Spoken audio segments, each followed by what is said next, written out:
And apparently his last words, what he went down in history for, was, "They couldn't hit an elephant from this disc." And that, of course, was the end of General Sedgwick.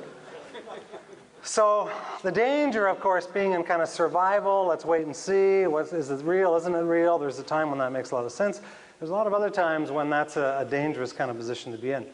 The most dangerous position of all, I think, is the third choice. And we really need to take a look at where are we at, and again, how are we doing in helping others, especially during times of real tumultuous change. And that choice I would call victim. Being a victim of change. This is the person that, instead of, like the navigator, making it happen, the survivor is watching it happen. The victim is really saying, why is this crap always happening to me?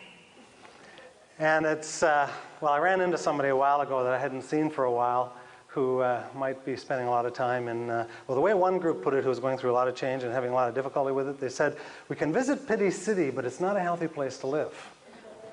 Right? Which was kind of a powerful way of thinking about this. And this is somebody who I think spent a lot of time in Pity City. He said, hey, Phil, how's it going? He said, same crap, different day. How do you deal with that? Because, of course, the more I look for it, the more I look for problems, the more I look for them doing it to me, and isn't it amazing how we can come up with they, and they are doing it to us, and of course, the more I find evidence of that, and I can turn around and say, see, told you, I knew that they were doing it to me. Or someone else who has spent a lot of time in this area said, I've really come to believe that gravity is a myth. The world just sucks. Again, spending just a little too much time in the whole victim kind of mode, dealing with turbulence and change. So those, I think, are the three choices. And within those choices, then, are, for me, embedded what I've come to think of as the timeless leadership principles, which is what, as Todd mentioned, my most recent book, Growing the Distance, was an attempt to try to reflect, look back over the kind of wisdom of the ages that we keep reading, hearing, and sort of intuitively know about. Look at some of the more modern research around emotional intelligence and other leadership kind of research, and really try to de-jargon and boil out and really look at what is it that keeps showing up. Well, obviously in a short time like this, I can really only just hit the very high spots, but hopefully it might act as a little bit of a few minute here kind of check up from the neck up, a bit of an opportunity to sort of reflect and say, well, how am I doing, and how am I doing in helping others? So we use what we call a leadership wheel, which is what Growing the Distance was really built around, was this model of a wheel with at the very center is our focus in context.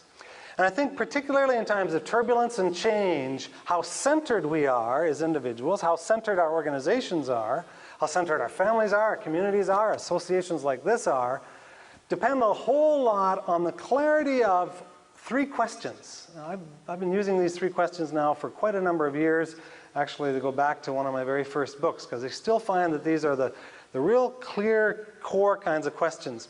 And I still think the simplest way of boiling it down to even less than three questions is what someone had on a voicemail message a while ago, where they when you called up, what you got was, hi, I'm not in right now.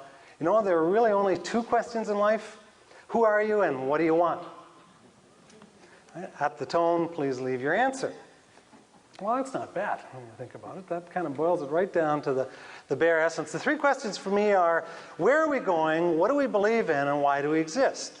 Now, you can call that all kinds of things. I've been in, frankly, too many vernacular engineering debates with management teams about, are these vision, are this values, is this mission, what do you call all of this, I think, is less important than the clarity of our focus and the answers to those questions, again, for ourselves and for others. So starting, first of all, with where are we going?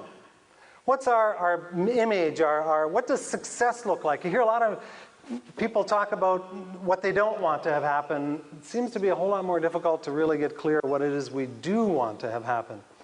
Years ago when I started my, well, this whole kind of world opened up for me when I started with Culligan Water Conditioning over in Belmont Avenue in Kitchener, way back when, as a Culligan man, and met some people, read some books that really opened up this whole area to me.